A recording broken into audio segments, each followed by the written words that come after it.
It's real simple to understand why women are so attracted to all of that mysticism and witchcraft and Ouija boards and astrology and divination, palm reading. It's real simple to understand. It all comes back to the first sin. Women, by their very nature, are manipulators.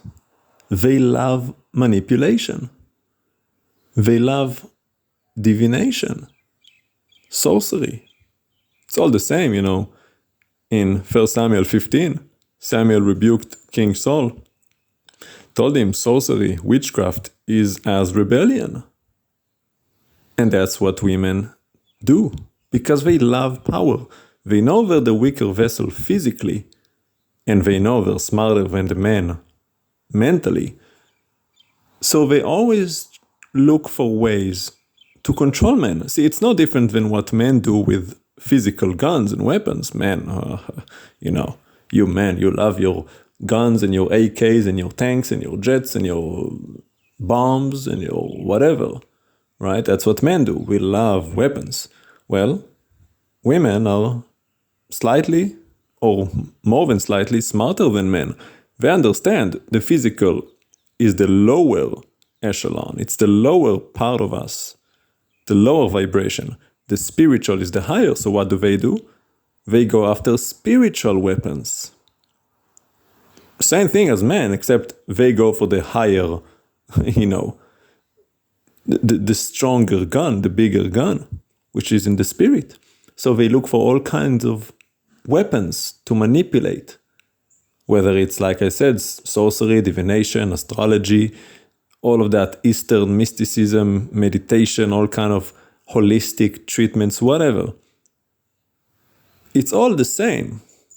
It's all rebellion, because the true power, the true strength is being a servant of the Creator. But when you are rebellious, you don't want to be a servant. You want to be the Creator. You want to be the big boss. You want to call the shots. And that's the whole point of sorcery and rebellion, to try to manipulate and hijack the results of what should be, trying to force your will upon reality. See, Balaam learned that lesson, didn't he? In the book of Numbers, when he was hired to curse the people of God, because he was a sorcerer, much like Simon the sorcerer in the book of Acts, much like Rasputin in the last century. They're all the same. They come off the same assembly line. Sorcerer, witchcrafts, diviners. They take power from the spirit realm, conducted by demons, fallen deities, rebelling in the spiritual realm, and they channel that power to control and manipulate, to change outcomes. But Balaam learned, is like, well, yeah, I know I got a little bit of power, but I can't curse what Adonai Yod-Heh-Vav-Heh has blessed, because he understood, because he is in the spiritual realm. He knows the Creator. And the Lord is not one of many, he's one of none, and he's the top authority. Nobody can open what he shuts or shut what he opens. Nobody can curse what he blesses or bless what he cursed. And Balaam found that out. 3 times he tried to curse Israel and all he did was bless them. Which is why he got Israel to eventually curse themselves by doing what? Rebelling and sinning against Yod-Heh-Vav-Heh, the Lord. And that's how they cursed themselves, because Balaam couldn't curse them. So it's the same thing. That's what women do. Women are like Balaam, no difference. Witchcraft is real. You got a whole religion, especially in the US, all the Wiccan religion. That's what they do. It's all witchcraft. Channeling energy and spirits. Well, they say it as if it's a good thing. No. When you say spirits, you need to understand also demonic entities, fallen angels, dark beings of the underworld.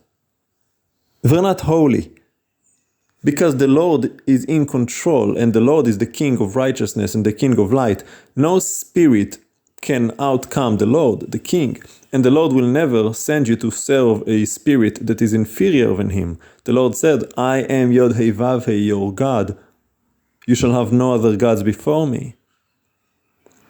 Do not make for yourself a statue or image of anything in the heavens above, earth beneath. Well, that includes angelic beings and celestial bodies. Not to worship the stars and the constellations, which is what astrologers do. I talked about it before, mazal, we say mazal tov. Mazal is constellation. It's like your what do you call it in astrology? Your 12 signs. What's your sign? Yeah, that's mazal in Hebrew. Whatever, astrological sign you have in the month you were born, that's worship of the constellations. Worship of foreign beings that are not God. All of that is pagan. All of that is forbidden by the instruction of the Creator. Yet, especially women engage in it. It's always the women. The man gets dragged down because, well, the women control them by sensual manipulation, much like they did to Herod, remember? How Herod, the king, he liked John the Baptist, but then his daughter-in-law gave him a sensual dance, and he said, oof, whatever you want, up to half the kingdom. And what did she ask for? Give me the head of John the Baptist. Well, sexual manipulation, witchcraft. Men are so susceptible to those things, and women know that, which is why they use it. They get you intoxicated, whether by liquor or by sensual dancing and whatever, to get you to do whatever they want. They control you, and they know it. Just like cats. Cats, they don't really care about you. They just want food and attention. They'll dance for you. They'll walk around your feet. They'll purr, grrr, right? They'll go meow, meow, look at you with those kitty eyes. It's all manipulation. And women are the same way. Which is why women, again, love all of that Eastern mysticism and manipulation. Which is why you really have to be careful and do what Proverbs 31 tells you to. Be careful. Because as a young man or an old man, you really stand no chance against a woman. Unless you're a servant of the Lord and He gives you the strength and the wisdom.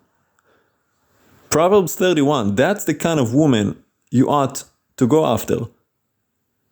Nothing else but that. It is a one size only. Anything else is from the devil. The Lord will never send you a spiritist woman, a gypsy woman, conducting sorceries and astrologies and charms and beads, worshipping the lunar cycles, doing all kind of Eastern mysticism. No, all of that is godless. It is rebellion. It will take you down to hell, to the pits of Sheol, to never see the light of life. Proverbs tell you the same thing. All who walk down her street do not know that that path leads down to death.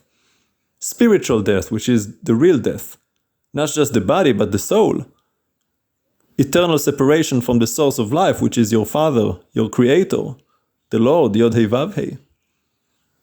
He told you, don't go down that path, but you do. For what? For sex? Sensual gratification because she dances for you? Well, be careful. You think you're such a stud and a man, you don't understand the girl I got, what she does for me. Yeah, she's taking you down to hell. She's stealing your life, she's sucking your blood. You think she's doing something for you. No, she's doing something against you. Be careful. Do not go down that path. How does the book of Proverbs end? Proverbs 31, the last couple verses.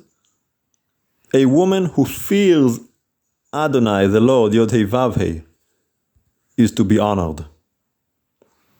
If she does not fear the Creator, she's not right, and she's not for you.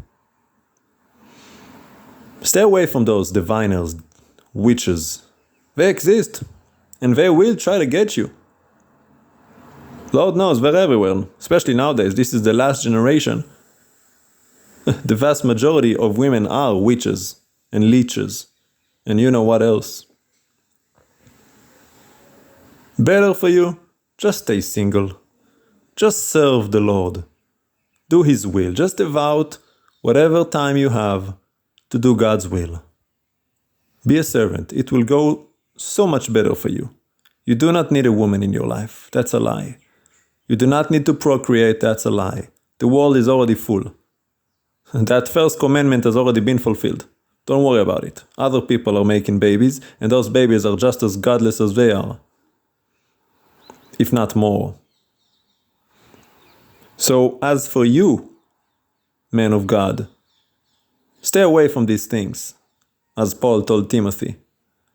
You do what is just, godly, honorable, holy, fair. Do what's right. Stay away from witchcraft and all who participate and partake in all of that godlessness.